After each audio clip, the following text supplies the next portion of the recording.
amidst a storm in the Indian Ocean, destiny guided the Portuguese to the enchanting shores of Colombo, a serendipitous event that marks a pivotal point in the history of Colombo. The captain of the Portuguese naval fleet, Lorenzo de Almeida, spots an unusually large mango tree. Its branches lash the leaves at the back of the fort. Colombo, once known as Colombo, derived its name from this humble mango tree.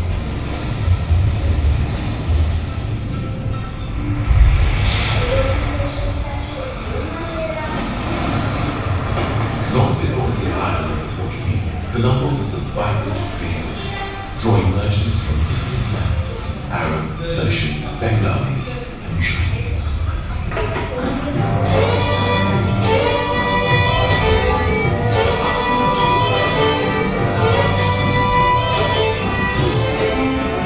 In the middle of dense forests, marshy land, and rivers that surround Colombo, messengers lit on fire, its smoke heralding the arrival of strangers from distant shores. To King Bhuvanikabahu V of Kotte.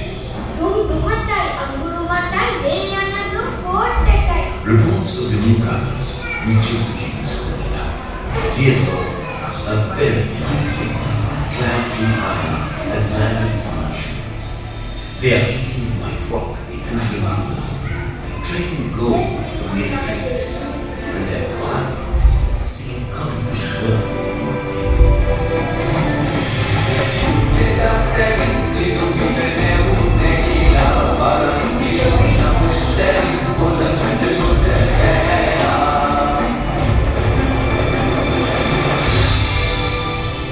The Portuguese requested for a land that would hold 100 cows, their young and one bull. A seemingly harmless request, to which the king reluctantly agreed.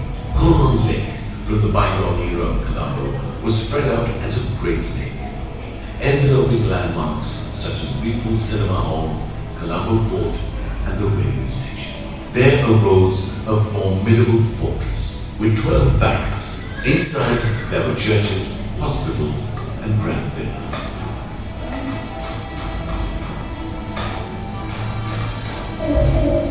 The Portuguese soon conquered Kotte.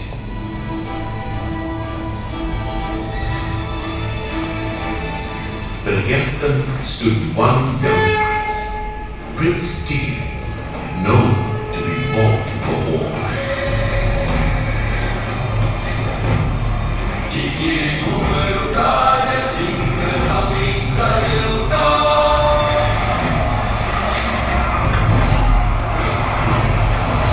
The moat around the fort obstructed attacking the fort, so Prince Tigre cut a canal to divert his water.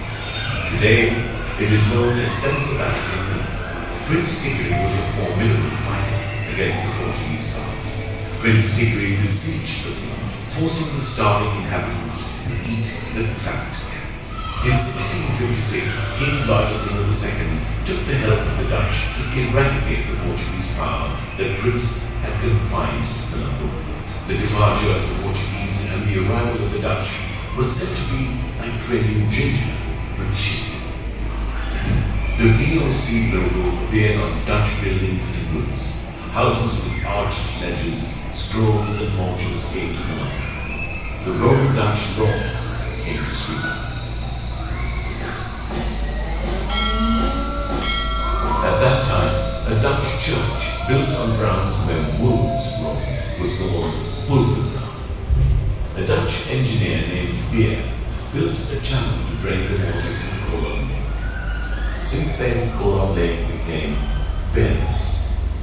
At 10 a.m. on February 16, 1796, the Dutch flag lowered for the last time over the lake, marking the end of 140 years of Dutch dominion. In a symbolic gesture of surrender, the Dutch surrendered their arms to the incoming British forces in a site just meters away from where we stand. With the signing of the Canterbury Convention in 1815, the entirety of Sri Lanka fell under British rule, and Colombo emerged as the nerve center of colonial power. In the same year, King Sri Vikramaditya Singh, the ruler of Kandy, was captured at Bombay in central Kandy and brought to Colombo. was sent to Bangalore in India, he was housed in a Dutch officer's residence. Venkatarangam, the Indian wife of the king, stayed in a mansion in Manama. The place where the queen went down to the Bear Lake to go to Martana stood the Portuguese gunpowder building. The water in Colombo was brackish that day. The best water was at Captain's Garden, a place a few meters away from me. This water was distributed to the whole of Colombo. Sri Kailavathanathan Temple, the oldest Hindu temple in Colombo, is also located on this wonderful land. The queen who was taken to Martana had new clothes sewn. Her famous painting, drawn by a painter named Dan, was drawn as she sat by the river.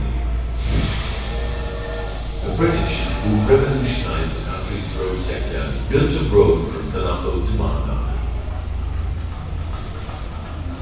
The Portuguese gunpowder storehouse was turned into Lake House, the country's media powerhouse.